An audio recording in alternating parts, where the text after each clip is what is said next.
Merci beaucoup, Aurore. Reste avec nous pour les questions après, parce que d'abord, on va laisser la parole à Marion Astruc.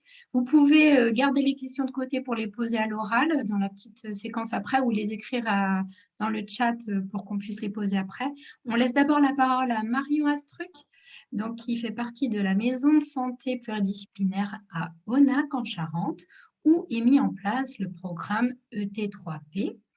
Alors, ben, il faudra nous expliquer, Marion, c'est quoi le départ de cette démarche, comment s'est mis en place le partenariat sur le territoire, comment l'équipe formée a été convaincue par l'ETP, quelles sont les actions qui sont mises en place et quel lien de travail, c'est ça qui nous intéresse, avec les dispositifs, les CLS, CLSM, ASP, etc. Pardon, Marion, c'est à toi. Merci. Bonjour. Alors, en effet, je vais témoigner au nom de la maison de santé d'Aunac. Donc, je suis la coordinatrice, mais je ne suis pas la coordinatrice ETP. Donc, je n'ai pas non plus tous les éléments concernant l'ETP. Alors, le point de départ de la démarche est né l'ETP, le désir de s'intéresser, enfin, l'intérêt pour l'ETP est né d'un mail de l'IREPS proposant cette formation-là. C'est le point de départ. Avec l'interrogation, proposition aux équipes, est-ce que ça intéresse quelqu'un de se former à l'ETP? Peu de professionnels connaissaient. On avait entendu parler du programme ETP Parkinson dans une maison de santé proche de la nôtre, à Val-de-Bonnieure. Mais ça s'arrêtait à ça. Et puis, c'est vrai qu'en réunion de concertation pluriprofessionnelle, la réflexion avait été souvent faite sur l'accompagnement du patient, sur l'incompréhension souvent de sa pathologie, etc. Donc, on avait besoin d'une prise en charge pluriprofessionnelle et on trouvait que la position du patient, la posture du patient n'était peut-être pas la plus adaptée avec cette sensation de verticalité de l'information qui lui arrivait et dont le patient n'arrivait pas à se saisir. Donc voilà, tout cela a fait que finalement, 2-3 professionnels ont eu la volonté de se former à l'ETP et que ça fait effet boule de neige. On l'a utilisé comme un peu du team building.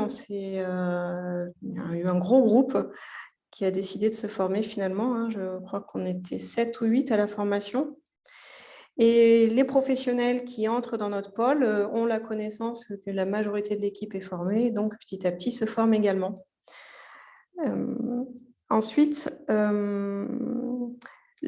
lors de la formation, il y a eu un frein qui est apparu, c'était la difficulté à monter un programme ETP et la notion de financement. Et la MSA nous a proposé un programme qui s'appelle ET3P, donc éducation thérapeutique du patient pluripatho. Qui normalement intègre des patients justement qui sont pluripathos. Ça, c'est le paradigme de départ qui a évolué. Finalement, peuvent intégrer le programme des patients qui ont juste des problèmes, enfin juste entre guillemets, désolé pour ce mot, de la BPCO, des problématiques cardiovasculaires, diabète, voilà.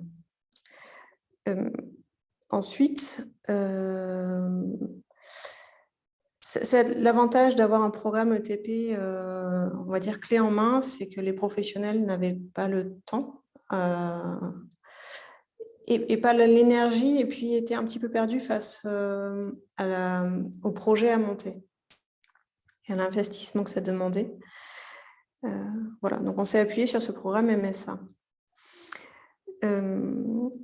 Dès la première action, les professionnels étaient convaincus de l'intérêt de l'ETP pour les patients, les retours et l'évolution de la posture du patient a été vraiment un indicateur fort de l'utilité de déployer ça sur notre territoire où l'offre de soins est faible parce qu'on est en zone rurale, on est assez éloigné de l'hôpital.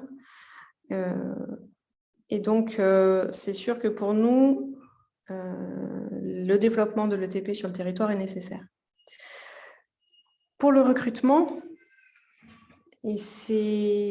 pour l'instant, on se nourrit de la file active de la patientèle de la maison de santé.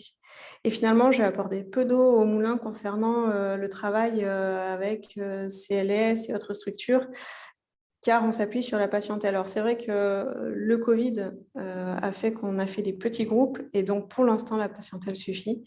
On commence à l'ouvrir et puis il y a la notion de CPT c'est qui va arriver, de travail territorial, où donc forcément, le programme va s'ouvrir à une population d'un territoire. Voilà. Globalement, ce qu'on peut en dire, si vous avez des questions, je serai ouverte à y répondre, bien sûr. Mais voilà un peu l'état des lieux de notre mise en place de l'ETP. Je sais qu'elles utilisent les coordinatrices ETP, il y en a 2. Et justement, pour des questions de temps, elles se sont organisées à 2, elles se partagent le travail à 2. Elles utilisent les outils mis à disposition, donc à travers Paco, mais là, je ne peux pas vous en parler vraiment. Ce n'est pas du tout ma fonction. Ok, merci.